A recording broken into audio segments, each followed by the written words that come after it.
Bismillahirrahmanirrahim. Assalamualaikum warahmatullahi wabarakatuh.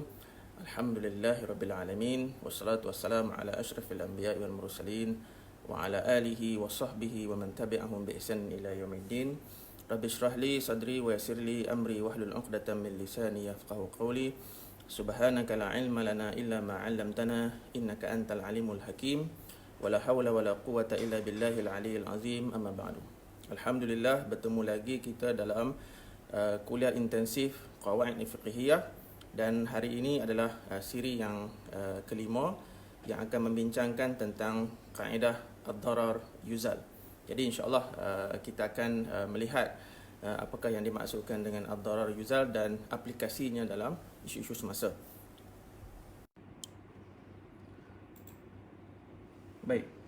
Jadi seperti mana yang kita biasa maklumlah bahawa apa-apa kemudaratan yang menyebabkan kemudaratan kepada individu ataupun masyarakat, ia akan boleh menyusahkan ataupun menggugat keamanan dan keselamatan sama ada kepada individu tersebut ataupun kepada orang awam lah, public. Okey. Jadi apa sahaja yang menyebabkan kesusahan dan kemudaratan, keburukan kepada individu dan juga publik, maka syariat Islam menolak kemudaratan tersebut, dan sebarang penolakan terhadap kepada kemudaratan itu akan dianggap sebagai maslahah. Jadi maksudnya syariat Islam sendiri pun mengambil berat tentang apa yang berlaku di sekitar individu dan juga masyarakat. So apa-apa sahaja yang menggugat keselamatan, kesihatan, keamanan individu dan juga masyarakat umum, maka syariat Islam pasti akan mengambil berat terhadap perkara tersebut. Okey. Jadi apakah yang dimaksudkan dengan kaedah ad-darar yuzal? So ad-darar yuzal ini dikandungi oleh dua perkataan. Yang pertama ad-darar, yang kedua adalah yuzalu. Jadi kalau kita terjemah, setiap kemudaratan itu perlu dihindarkan ataupun perlu dihilangkan. Jadi ad-darar lughatan pada makna bahasa ialah maksud bahaya, ataupun kita panggil dalam bahasa Melayu pun kita sebut mudarat. Dan ad-darar ini ialah lawan kepada an-naf'u, kepada manfaat. Manfaat ni maksudnya benda-benda yang boleh mendatangkan kebaikan. Maka kebaikan ini lawan kepada kemudaratan. Kemudaratan lawan kepada kebaikan. Dan makna istilahi kepada kaedah kepada perkataan ad-darar ini ialah ad-darar adalah keadaan yang menyebabkan bahaya kepada kepentingan diri, maksudnya individu ataupun pihak lain. Pihak lain ini pun sama ada kepada individu ataupun kepada masyarakat umum. Itu maksud ad-darar. Jadi kita fahamlah ad-darar ini adalah kemudaratan. Bila kita melihat perkataan kedua, iaitu yuzalu. Yuzalu ni kita boleh terjemahkan yang seumpama, yang sesuai lah, kan? Sama ada kita nak kata dihilangkan, dihindarkan, dihapuskan, dijauhkan, kan? Jadi apa sahaja yang sesuai, maksud yang sesuai, maka kita bolehlah menterjemahkan yuzalu itu. So kemudaratan perlu dihindarkan, kemudaratan perlu dihilangkan, kemudaratan perlu dihapuskan dan sebagainya. Okey. So kita dapat melihat ini yang dimaksudkan dengan ad-darar yuzal. Persoalannya ialah, adakah semua kemudaratan, semua yang mendatangkan ham kepada diri ini wajib kita hilangkan ataupun kita hindarkan? Nanti kita akan tengok. Okey. Jadi setiap perkara ataupun keadaan yang menyebabkan bahaya sama ada kepada diri sendiri atau pihak lain, maka ia perlu dihapuskan, perlu dihindarkan. Kenapa kemudaratan ini perlu dihindarkan daripada individu ataupun masyarakat? Sebab ia ada kaitan dengan pemeliharaan maqasid syariah yang 5, iaitu menjaga agama, menjaga nyawa, menjaga akal, menjaga keturunan dan juga menjaga harta. Dan ia juga sedikit sebanyak mempunyai kaitan dengan dalil dalam ilmu usul fiqh, iaitu yang dipanggil sadduz zari'ah, iaitu menutup segala pintu ataupun jalan-jalan yang boleh membawa kepada kemudaratan ataupun kerosakan. Okey, so kita dapat fahamlah kenapa syariat Islam ini amat mengambil berat kalau ada perkara yang boleh mendatangkan kemudaratan dan keburukan kepada individu ataupun masyarakat. Sebab apa? Sebab syariat Islam nak menjaga 5 maqasid yang 5 tu, agama, nyawa, akal, keturunan dan juga harta. Baik, dalil kepada kaedah ad-darar yuzal ini kita boleh rujuk kepada beberapa ayat Al-Quran dan juga hadis Rasulullah sallallahu alaihi wasallam. Antaranya, wal walidatu yurdi'na auladahunna haulaini kamilain liman arada an yutimma ar-rada'ah wa 'alal mauludi lahu rizquhunna wa kiswatuhunna bil ma'ruf la tukallafu nafsun illa wus'aha la tudarra walidatun biwaladiha wala mauludun lahu biwaladih. So syahidnya la tudarra walidatun biwaladiha. Jangan kamu memudaratkan, jangan kamu menyusahkan ibu dengan sebab anak. Ini ada kaitan dengan bab penyusuan di awal ayat tu, wal walidatu yurdi'na auladahunna haulaini kamilain. So bila dah si ibu menyusukan anak, maka si ayah, maksudnya suami kepada isteri tersebut, kena jagalah hak-haknya dari segi nafkahnya, kesihatannya, keselamatan, keamanan dan sebagainya. So janganlah disebabkan dia telah bersusah payah untuk berkhidmat ataupun menyusukan anak mereka, maka dia dibebankan dengan perkara-perkara yang tidak sepatutnya ataupun tidak mendapat nafkah. Okey. Antara lain firman Allah Taala, wa idza talaqtumun nisa fabalaghna ajalahunna faamsikuhunna bima'ruf aw sarrihuhunna bima'ruf wala tumsikuhunna diraran lita'tadu wa man yaf'al dhalika faqad zalama nafsah. Ini berkaitan dengan ayat sama ada nak cerai ataupun masih nak meneruskan hubungan suami isteri kan. Maklumlah dalam kehidupan suami isteri ini sudah pasti akan ada perbalahan, pertelingkahan, merajuk dan sebagainya. Jadi kalaulah sampai satu tahap di mana tidak boleh lagi untuk memperbaiki hubungan suami isteri tersebut, maka kalau last choice, last pilihan ialah terpaksa bercerai, maka kalau nak bercerai pun sarrihuhunna bima'ruf, lepaskan isteri itu dengan cara baik. Kalau nak masih nak meneruskan hubungan, fa'amsikuhunna bima'ruf, kan? Nak bercerai pun cerai cara elok. Kalau nak teruskan hubungan, perbaiki muamalah supaya kedua-dua pihak tidak terkesan dengan satu sama lain. Dan Allah kata wala tumsikuhunna diraran lita'tadu. Jangan kamu simpan ataupun meneruskan hubungan itu tersebut untuk membalas dendam ataupun untuk menyebabkan kemudaratan kepada pasangan. So sebab tu syahid di sini wala tumsikuhunna diraran lita'tadu. Jangan kamu meneruskan hubungan tersebut dengan tujuan untuk menyebabkan kemudaratan kepada pasangan kamu. Kemudian dalam surah At-Talaq ayat 6, askinuhunna min haitsu sakantum min wujdikum wa la tudarruhunna litudayyiqu alaihinna. Ini pun sama juga, ada kaitan dengan bab kita panggil munakahat, bab cerai-berai ni. Jadi jangan menganiayai pasangan ataupun isteri itu sehingga mereka terkesan dengan perbuatan zalim si suami. Jadi dalam ayat Al-Quran ni, dalam 2-3 ayat yang kita baca ni, memang Allah Subhanahu Wa Taala highlightkan bahawa dalam hubungan suami isteri ini sebagai contoh, dalam hubungan suami isteri ini, yang penting ialah kedua-dua pihak boleh mendapat manfaat daripada perkahwinan tersebut. Namun kalau perkahwinan itu tidak dapat diselamatkan, maka kalau berlaku perceraian pun, perceraian yang tidak menzalimi mana-mana pihak kan. Itu yang sepatutnya. Baik.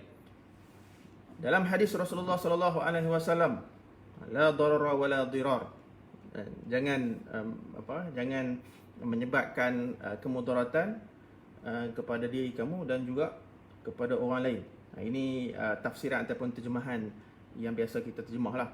Okey. Dan la darara wa la dirar inilah yang menjadi tunjang kepada pendalilan kaedah ad-darar yuzal ini. Kemudian antara yang lain, kull muslim 'alal muslim haramun damuhu wa maluhu wa 'irduh. Kan? Setiap orang Islam ke atas orang Islam yang lain itu haram darahnya, hartanya dan juga kehormatan dirinya, maruah dirinya.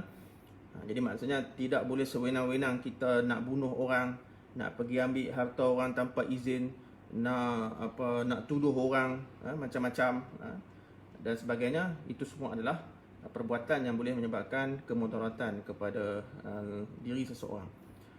Antara hadis lain, man darra darrallahu bih wa man syaqqa syaqqallahu alaih. Siapa yang memudaratkan orang lain, maka Allah akan balas kemudaratan itu satu hari nanti, sama ada di dunia lagi ataupun nanti yang paling teruk nanti ialah di akhirat. Wa man syaqqa syaqqallahu alaih. Kalau siapa yang menyusahkan, maka Allah juga akan membalas dan menyusahkannya satu hari nanti, sama ada di dunia ataupun di akhirat. Dan yang paling kita takut ialah balasan di akhirat nanti. Okey. Kemudian innallaha katabal ihsan ala kulli syai' fa idza qataltum fa ahsinul qitlah wa idza dhabhtum fa ahsinuz zabha wal yuhidda ahadukum syafratah wal yurih zabihatah. Ini hadis ini berkaitan dengan sembelihan. Jadi dalam sembelihan pun kita diminta supaya kena bersedia dari segi peralatan, mental dan juga fizikal. Khususnya macam pisau ataupun alat yang kita gunakan untuk kita menyembelih binatang ternakan itu. Yang penting yang kena tajam. Sebab kalau tidak tajam, dia akan menyebabkan binatang ternakan itu lambat mati dan dia akan istilahnya menyiksa lah. Okey. Cuba tengok dalam bab sembelihan pun syariat Islam, fiqh kita meminta supaya kita tidak memudaratkan haiwan. Kan, apatah lagi dengan manusia.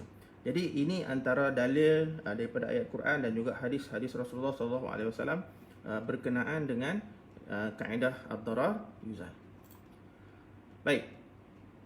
Ini yang tadi persoalan yang saya tanyakan tadi, adakah semua bila sebut ad-darar yuzal kita faham dan kita selalu terjemahkan setiap kemudaratan itu perlu dan wajib dihindarkan, wajib dihilangkan. Cuma persoalannya adakah betul semua kemudaratan itu kena dihilangkan.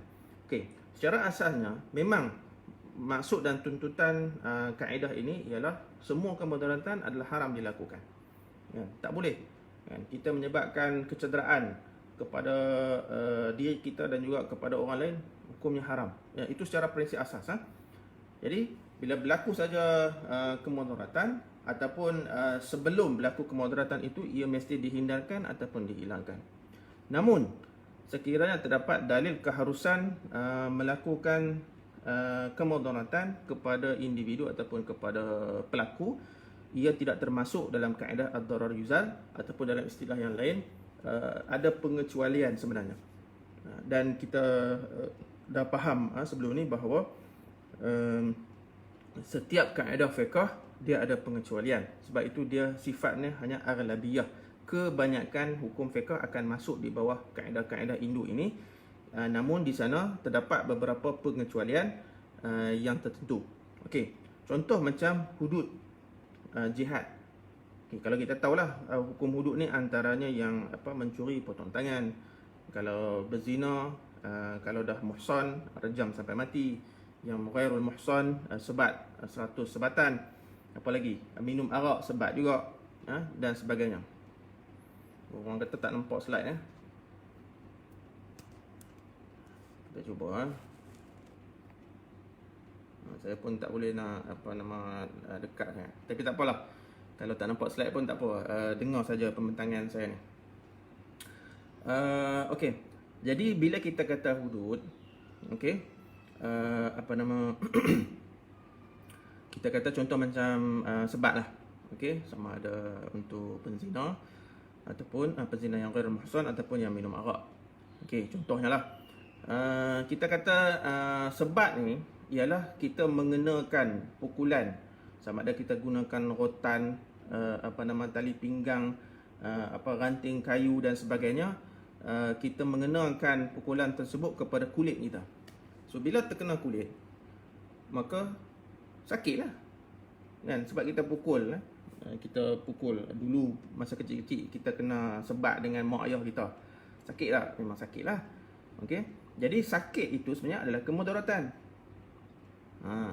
Jadi adakah kita kata kaedah ad-darar yuzal ini, kita faham bahawa sebarang kemudaratan, sebarang kesakitan kita tidak boleh laksanakan kepada orang. Okey, itu prinsip umum kita faham ad-darar yuzal. Itulah maksudnya sebarang kesakitan tidak boleh dikenakan kepada mana-mana orang. Namun bila kita bincang bab hudud ni, dia ada dalil. Okey, dalil dalam Quran pun ada, dalil dalam hadis lagi banyaklah.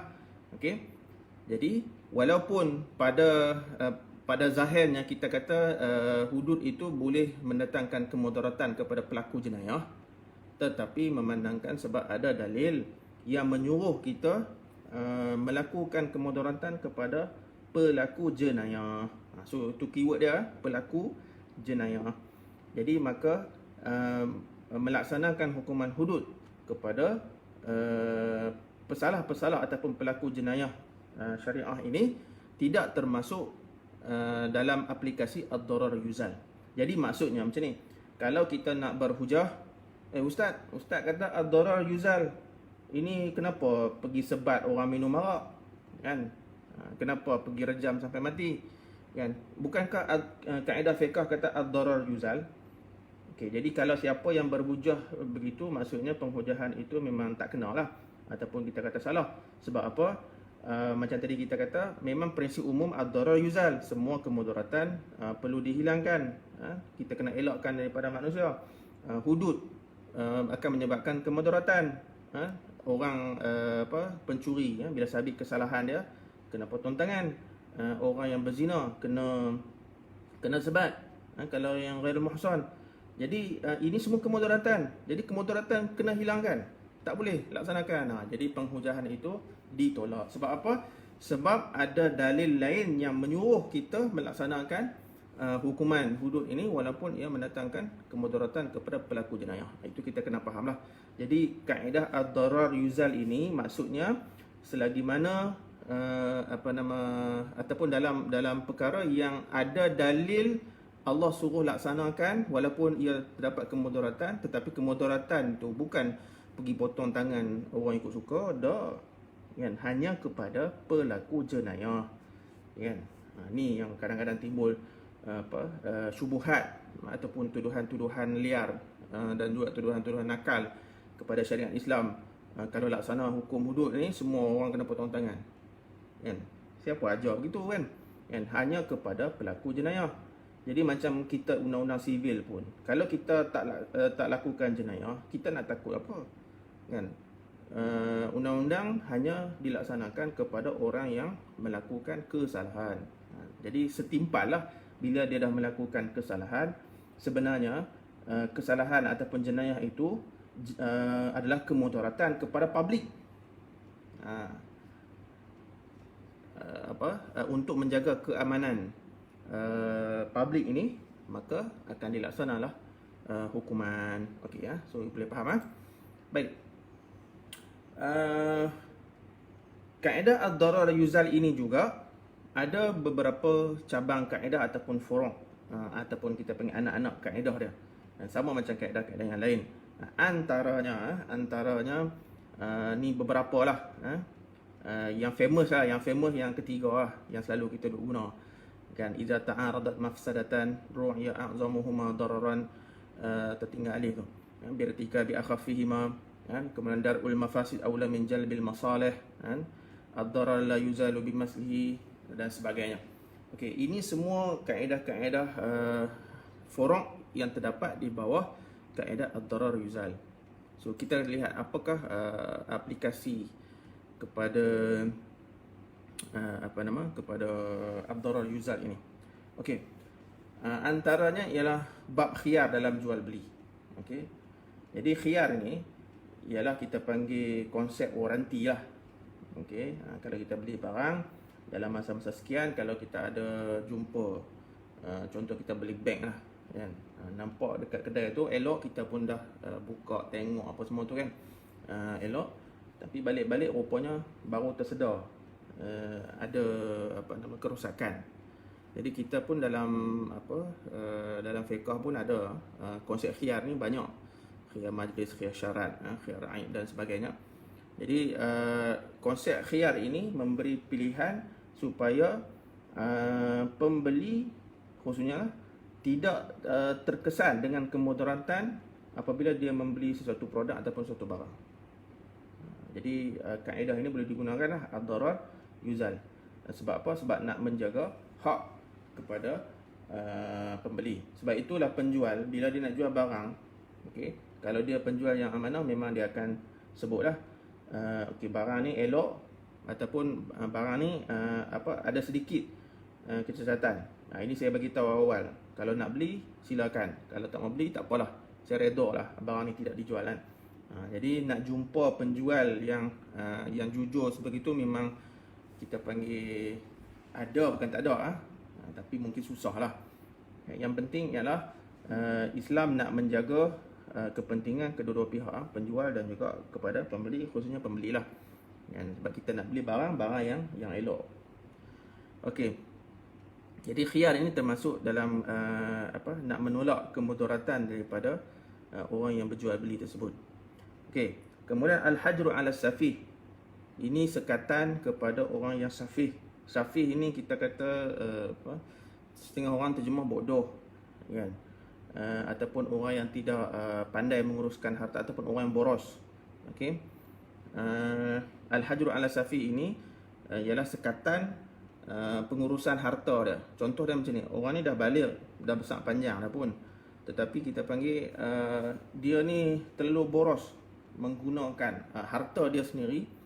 Jadi ahli keluarga kan, ataupun waris ini sebenarnya boleh kontrol, boleh mengenakan sekatan, sama ada kalau sekarang ni mungkin melalui mahkamah lah, supaya dia ni tidak terlalu boros kan. Jadi gunakan kuasa mahkamah, gunakan kuasa mungkin orang tua-tua yang dia hormati kan, dan sebagainya.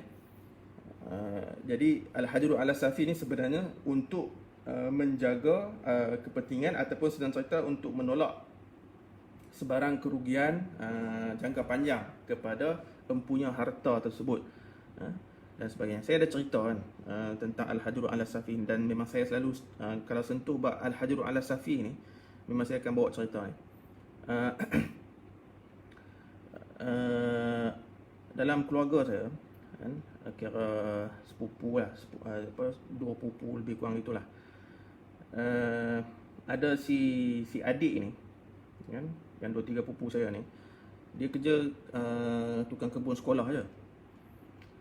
Jadi maklum sajalah ketika tu, ni cerita 20 tahun lepas lah ni, lebih kan, tukang kebun sekolah dengan gaji dia 500 ya lebih kurang. Okey.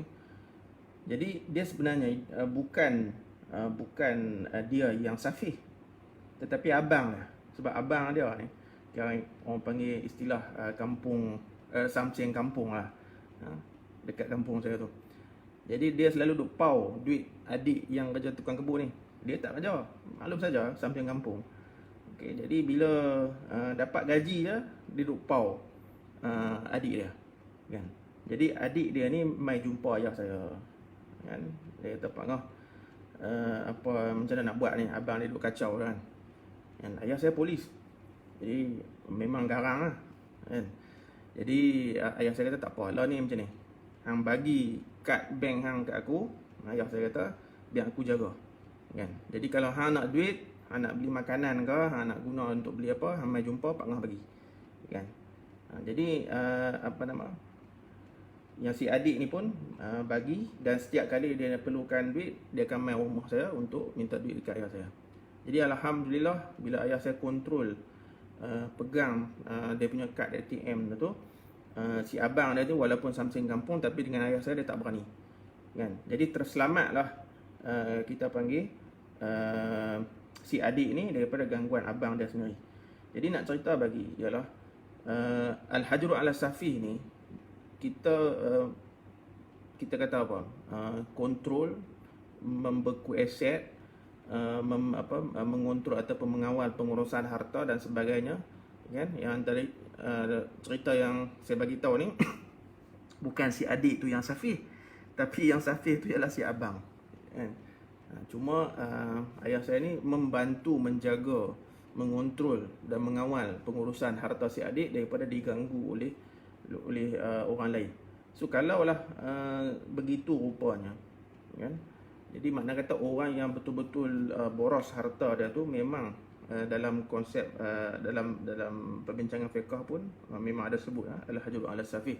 Jadi kaitannya dengan kaedah yang kita bincangkan pada hari ini ialah menolak kemudaratan yang mungkin yang telah berlaku, sedang berlaku ataupun akan berlaku kepada orang yang tidak boleh kontrol ataupun tidak boleh mengurus harta dia. Ini sebagai cerita selingan lah. Okey, hudud dan qisas tadi kita dah sebut.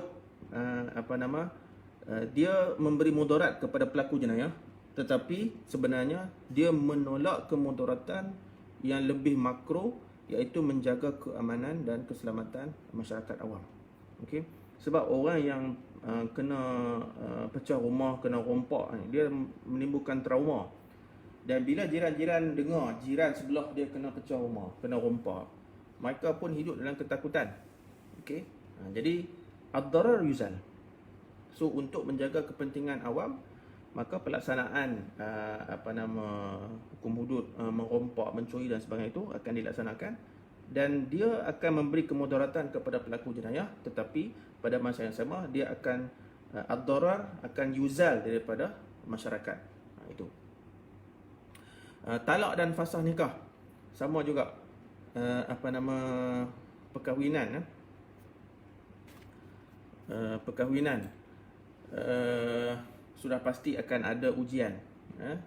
Bukan semua perkahwinan itu hidup bahagia. Akan ada lah ujian-ujian yang Allah bagi, dan sampai satu tahap tak boleh nak elak lah. Dah soloh, dah hakam, dah kaunseling dan sebagainya, tapi tak boleh nak selamatkan keadaan, maka talak ataupun cerai itulah sebagai jalan terakhir. Dan macam tadi dalam firman Allah Subhanahu Wa Taala pun, kalau nak bercerai, cerai dengan cara elok. Sebab dulu bila masa kahwin, si lelaki minta dengan cara elok, maka nak lepaskan pun sepatutnya dengan cara yang elok. Sebab apa? Sebab ad-darar yuzal. Kita nak menolak kemudaratan kepada mana pihak, dan kita nak menjaga kepentingan kedua-dua pihaknya, suami dan juga isteri. Dan jangan anggap bila berlaku perceraian ini selesai masalah sebenarnya. Dan jangan anggap begitu. Sebab apa? Sebab khusus kalau si suami itu, pasangan tersebut ada anak yang kecil-kecil lagi, jadi tanggungjawab memberi nafkah masih wajib kepada si ayah. Yang dia takkan terputus walaupun berlaku perceraian antara suami isteri tersebut. Jangan duk anggap suami bila dah bercerai, anak-anak duduk dengan isteri, kita pun lepas tangan. Bukan. Dia masih ada tanggungjawab. Baik. Apa kita nak bincang? Aplikasi kontemporari. Okey. Yang saya bagi contoh inilah. Potong kaki pesakit kencing manis. Ni pun kita boleh kaitkan dengan ad-darar yuzal. Okey. Yang tadi tu kan idza ta'aradat mafsadatan. Okey. Kalau potong kaki, mafsadah kan, memang kemudaratan, memang akan berlaku keburukan dan hilang kaki kepada pesakit kencing manis. Tapi kalau tak potong, dia akan membawa kemudaratan yang lebih besar, iaitu nyawa. Jadi kita nak laksanakan kemudaratan yang kecil ataupun kemudaratan yang besar. Jadi sudah tentulah kita akan laksanakan kemudaratan yang kecil, iaitu potong kaki, demi untuk mengelakkan hilang nyawa kepada pesakit kencing manis. Okey, ni slide ni saya sediakan masa tahun 2017 lagi kan. Festival Better Beer. Kan kita tahulah sekarang ni bukan sekarang ni. Sebenarnya arak daripada zaman belum zaman Rasul dah ada dah, daripada dulu lagi. Kan? Dan keburukan arak ini kita dah tahu dah. Okey, dia bukan setakat memudaratkan individu yang meminum arak, tetapi dia juga boleh menyusahkan orang lain, aksiden, menyebabkan kematian dan sebagainya. Banyak cerita yang kita dengar ni. Jadi ad-darar yuzal, arak ini adalah satu kemudaratan yang mana perlu dihilangkan. Okey, jadi kalau kerajaan kena cakna lah kan, walaupun kita panggil mungkin mendatangkan keuntungan dari segi cukai, tetapi kalau kerajaan yang betul-betul fikir dan cerdik dan juga tahu macam mana nak mempelbagaikan bajet negara ni kan.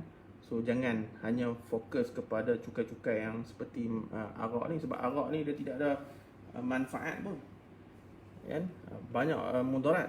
Sebab kita dah tahu orang mati disebabkan dilanggar oleh pemandu-pemandu mabuk ni kan. Yang masalah hak mabuk tu tak mati kan, orang yang tak mabuk, orang yang tak ada kena mengena, yang tak bersalah ni yang ni. Jadi kemudaratan itu memang terlalu banyak kita saksikan kan. Jadi eloklah ad-darar yuzal dalam kaedah ataupun dalam isu arak ni. Okey, kemudian suntikan vaksin. Ini bila sebut vaksin ni dia jadi isu panas kan, antara golongan dia panggil anti vaksin dengan anti vaksin. Pandai juga kan, pakat duk gelar kan. Jadi tentang isu vaksin ni pun sebenarnya saya dah ada menulis satu artikel, boleh cari, iaitu kaedah imunisasi sebagai langkah pencegahan, yang telah dipublish dalam jurnal USIM Ulum Islamiyah.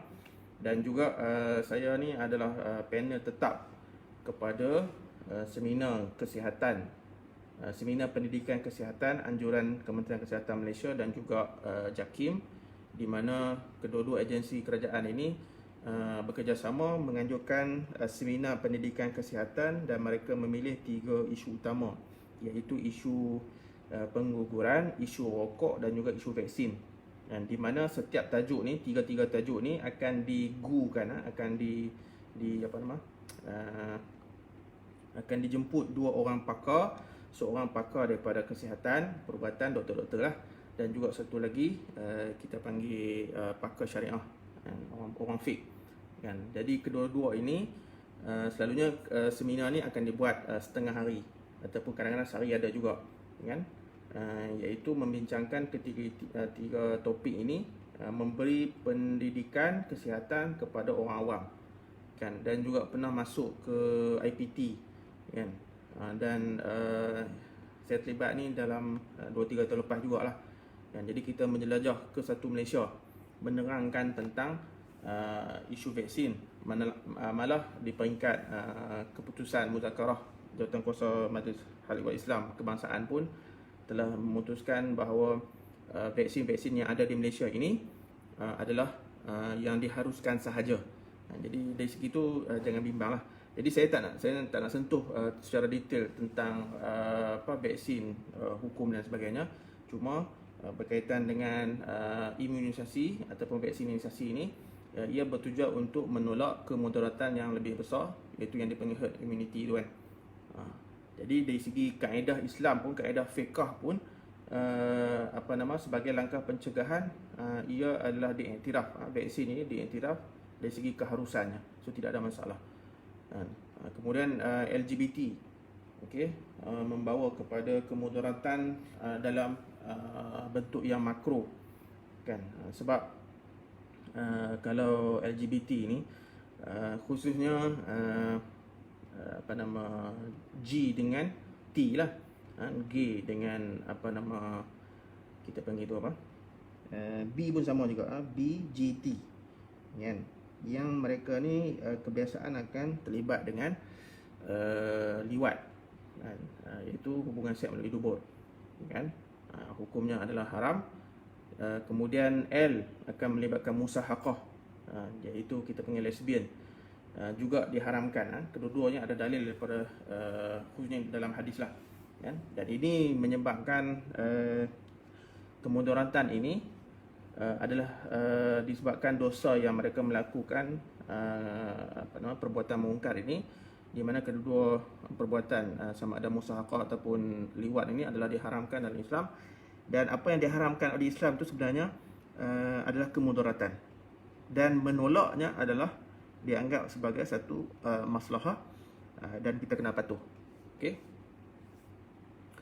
Okey, dan saya juga tidak panjangkan pendetailan tentang LGBT ni, dan cuma nak kaitkan bahawa benda ni adalah mudarat sama ada kepada diri sendiri ataupun juga kepada masyarakat, dan kemudaratan itu perlu dihindarkan. Okey. Kita kaitkan sikitlah, dengan COVID-19 ini dan aplikasinya. Aplikasi kaedah ad-darar yuzal ini dalam isu COVID-19. Okey. Jadi kalau perasan, International Fatwa and Halal Center ataupun singkatannya IFAH, yang mana saya adalah pengarah besar menjalankan tugas, telah mengeluarkan beberapa siri poster ketika di awal peringkat PKP fasa 1 tu. Saya ada mengeluarkan beberapa poster yang saya cuba kontemporarikan dari segi aplikasi contoh dia. Jadi kita menggunakan kaedah fiqh ad-darar yuzal ini sebagai paksi, yang mana kaedah ini ada kaitan secara langsung dengan COVID-19, iaitu dari segi langkah-langkah pencegahan. PKP itu sendiri, Perintah Kawalan Pergerakan itu sendiri adalah kita panggil aplikasi langkah pencegahan untuk merealisasikan ad-darar yuzal. Sebab COVID-19 adalah kemudaratan, dan kemudaratan yang tahap membawa kepada maut. Bukan kemudaratan tahap biasa-biasa, demam simple sikit-sikit je, tetapi boleh menyebabkan mati. Dan statistik terkini kematian seluruh dunia dah mencecah 160,000 orang. Manakala di Malaysia memang kita nampak jumlah yang kecil, lebih kurang dalam, kalau tak silap, 89 terkini kematian. Nampak macam kecil, tetapi ia tetap membawa kepada maut. Jadi dalam aplikasi ad-darar yuzal ini, apa sahaja, secara kesimpulannya, apa sahaja langkah yang pihak kerajaan ambil untuk mengelakkan, menghindarkan COVID-19 ini, maka boleh termasuk di bawah kaedah ad-darar yuzal. Termasuklah sebagai yang besar tu ialah PKP itu sendiri. Perintah Kawalan Pergerakan itu untuk menghadkan percampuran orang ramai, yang mana virus daripada COVID-19 ni mudah tersebar. Sebab itu dinasihatkan oleh pihak KKM supaya menjarakkan, apabila kalau ada keperluan untuk kita berjumpa dengan orang, tolong jarakkan dan kurangkan keluar rumah kecuali keadaan-keadaan terdesak dan sebagainya. Okey.